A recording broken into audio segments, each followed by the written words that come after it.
আবহাওয়ার খবরের দিকে নজর রাখতেই হচ্ছে। আবহাওয়া দপ্তরের পূর্বাভাস অনুযায়ী বিভিন্ন জায়গায় তাপমাত্রা কিন্তু বেশ খানিকটা বেড়েছে। রাতের তাপমাত্রা বেড়েছে, সেই শীতের আমেজ, চেনা শীতের আমেজ, সেটা কিন্তু আবার 10ই জানুয়ারির পর আবার ফিরে পাবো।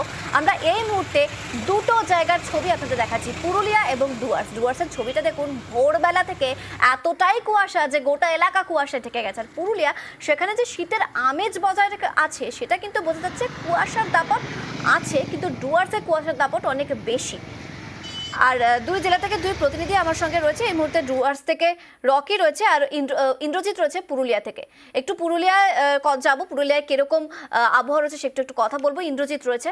ইন্দ্রজিৎ, পুরুলিয়া, সেখানে জেলার সর্বনিম্ন তাপমাত্রা কত, শীতের আমেজ কতটা, আর কুয়াশার দাপট সেটাই বা কতটা? দেখো অমৃতা, আজ জেলার সর্বনিম্ন তাপমাত্রা 12.8 এবং একেবারেই শীতের যে আমেজ, সেই আমেজ রয়েছে এবং সকাল থেকে সেই শীতের চেনা ছবি আমরা দেখছি।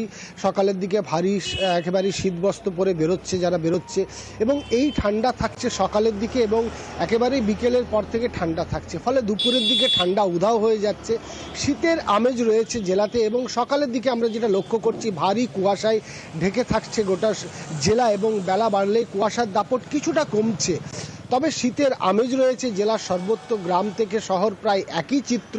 যারা সকালের দিকে বেরোচ্ছে তারা একেবারেই ঠান্ডায় কাবু হয়ে যাচ্ছে এবং একেবারেই যেমনটা তোমাকে বললাম, সন্ধ্যের পর থেকে আবার কনকনে ঠান্ডা থাকছে, দুপুরের দিকে ঠান্ডা উধাও হয়ে যাচ্ছে। অন্যদিকে এই শীতকে উপভোগ করতে যেমনটা আমরা দেখে থাকি পুরুলিয়ার ক্ষেত্রে, বিভিন্ন পর্যটন কেন্দ্রে পর্যটকদের ঢল নামছে, ঠিক স্বাভাবিক একই ছন্দে রয়েছে পর্যটন শিল্প চাঙ্গা বলতে পারো তুমি।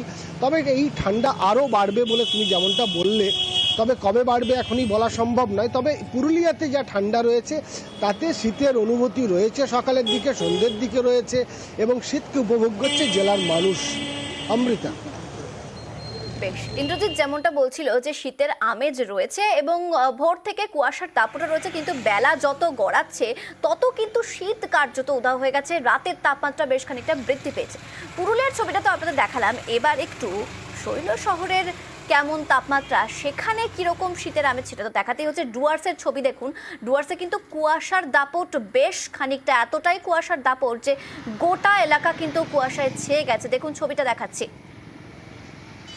আর ডুয়ার্স থেকে সরাসরি আমাদের প্রতিনিধি রকি রয়েছে। রকি, এই যে ছবি দেখছি, এ তো মারাত্মক কুয়াশার দাপট, যার জন্য যানজটে নিশ্চয়ই যান চলাচলে নিশ্চয়ই প্রভাব পড়ছে। আর শীতের আমেজ বেলা বাড়তে কতখানি দেখতে পাচ্ছ?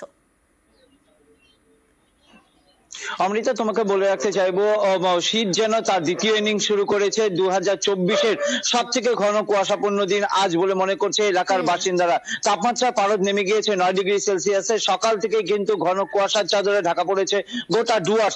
রাজ্য সড়ক থেকে জাতীয় সড়কে ঘন কুয়াশার ঘনত্ব এতটাই বেশি যে দূরপাল্লার লরিগুলিকে লাইট জ্বালিয়ে চলতে হচ্ছে। ডুয়ার্সে পর্যটন কেন্দ্রগুলিতে কিন্তু পর্যটকদের ভিড় রয়েছে। পর্যটকেরা যারা ঘুরতে এসেছে ডুয়ার্সে, তারা কিন্তু শীতের এই মরশুমকে দারুণ ভাবে উপভোগ করছে। সকালের দিকে কিন্তু তাপমাত্রা অনেকটাই কম থাকে এবং দিন বাড়ার সাথে সাথে কিন্তু তাপমাত্রার পারদটা একটু উঠতে থাকে। ফের 3টের পর থেকে কিন্তু তাপমাত্রা পারদ আবার নেমে যায়। শীতল হাওয়া বইছে, এমনকি ডুয়ার্সে ভুটান পাহাড় লাগোয়া যে সকল এলাকা রয়েছে সেখানে কুয়াশার ঘনত্ব অনেকটাই বেশি। আশা করছে যে পর্যটন ব্যবসায়ীরা যে এই মরশুমে পর্যটকের ঢল নামবে ডুয়ার্সে এবং পর্যটন ব্যবসায় উন্নতি হবে বলে আশা করছে পর্যটক ব্যবসায়ীরা। অমৃতা। বেশ, রকি যেমনটা বলছিল যে কুয়াশার দাপট এতটাই যে মরশুমে নাকি কুয়াশার দাপট এত বেশি যে সব থেকে বেশি কুয়াশাপূর্ণ দিন বলে মনে করছে। দুটো ছবি আপনাদের সামনে তুলে ধরেছি। শীতের আমেজ কিন্তু সর্বত্র বজায় রয়েছে, কিন্তু বেশ কিছু জায়গায় ভোরবেলা থেকে কুয়াশা রয়েছে।